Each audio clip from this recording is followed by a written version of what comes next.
amidst the economic sanctions against the Russian economy, which are, by the way, devastating working class people in that country, as a result of Putin's war, wealthy Russian citizens are now throwing a fit over not being able to buy fancy handbags.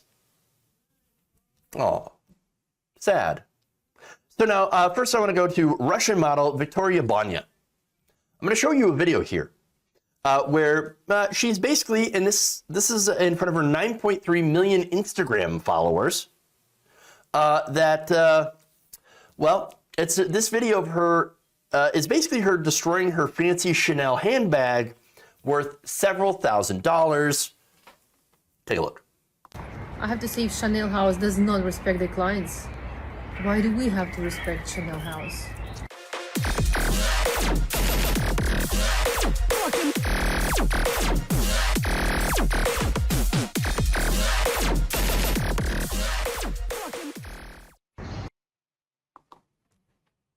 Wow.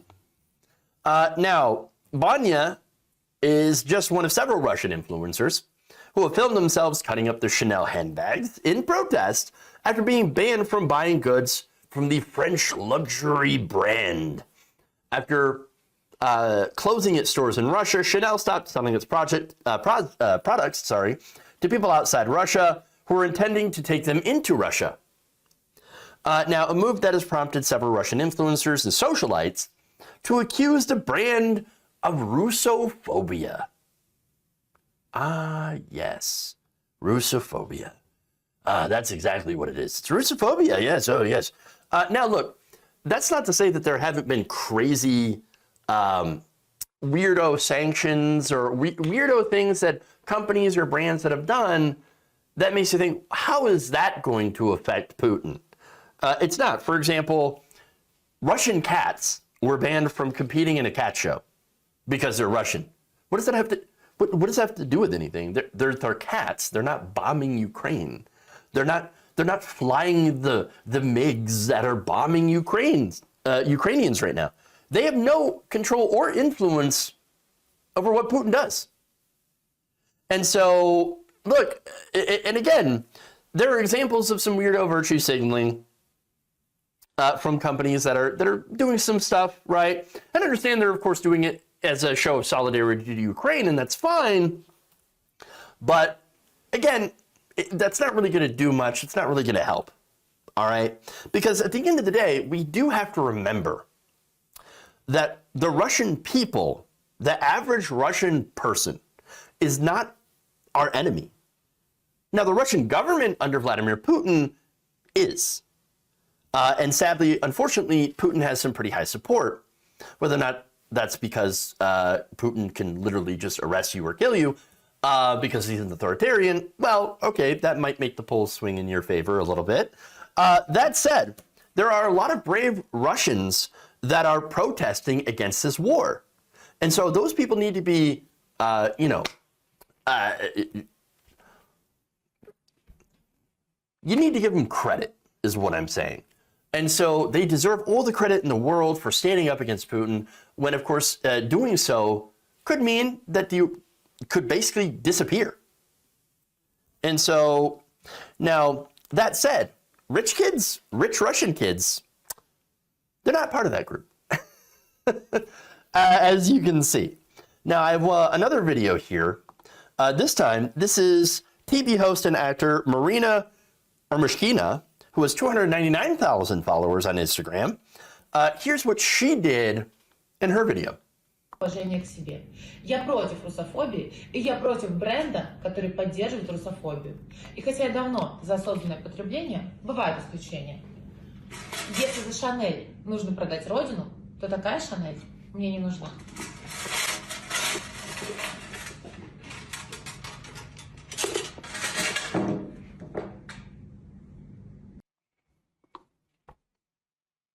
You know what that reminds me of? Conservatives blowing up their Keurigs. I mean, that's really it. They already got your money. Chanel has your money. And by the way, Chanel's not cheap. I mean, some of their handbags are at least $2,000 for one. And then, of course, they range from like $2,000 to $10,000. Hey, but they already got your money. Go ahead. Go ahead and cut them up. Wow. Yeah, like I said, it's just like burning your Nikes.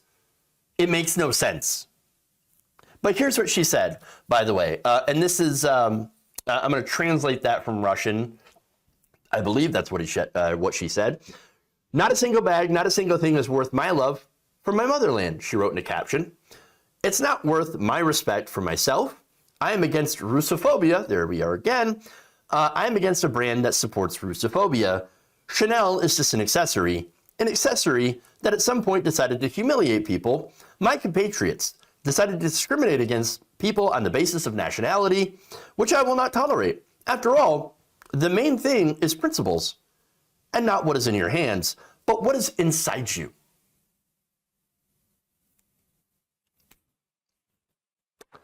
Okay, so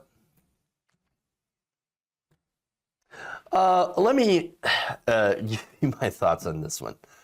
So look, one of Putin's talking points is they're canceling anything Russian, right?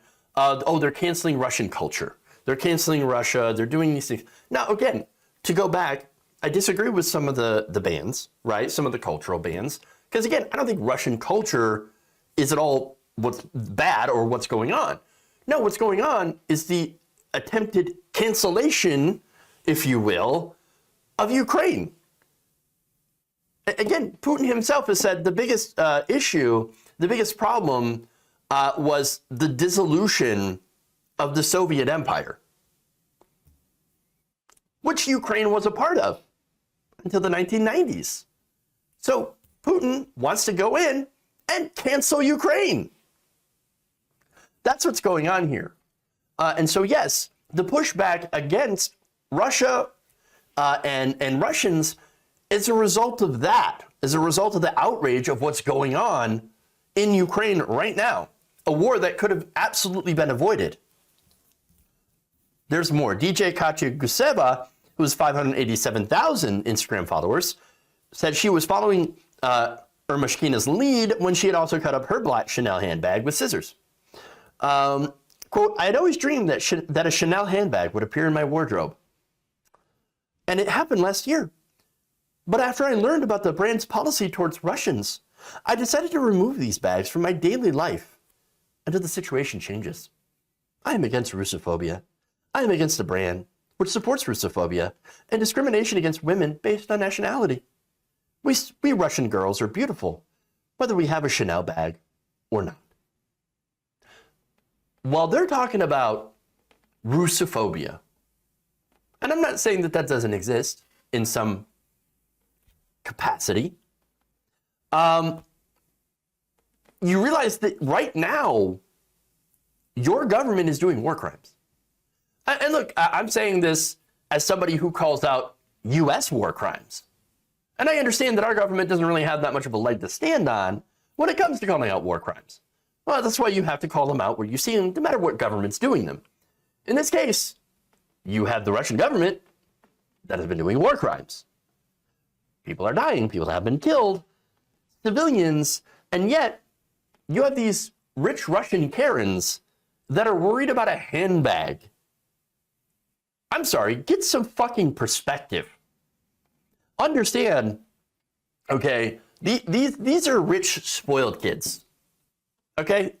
These are not working class Russians who, as a result of the sanctions, are struggling to pay their bills, struggling to put food on their table, and look, by the way, are also exposed to massive war propaganda on a daily basis, because right now, Russian state media is basically the only media that you can actually hear about the war.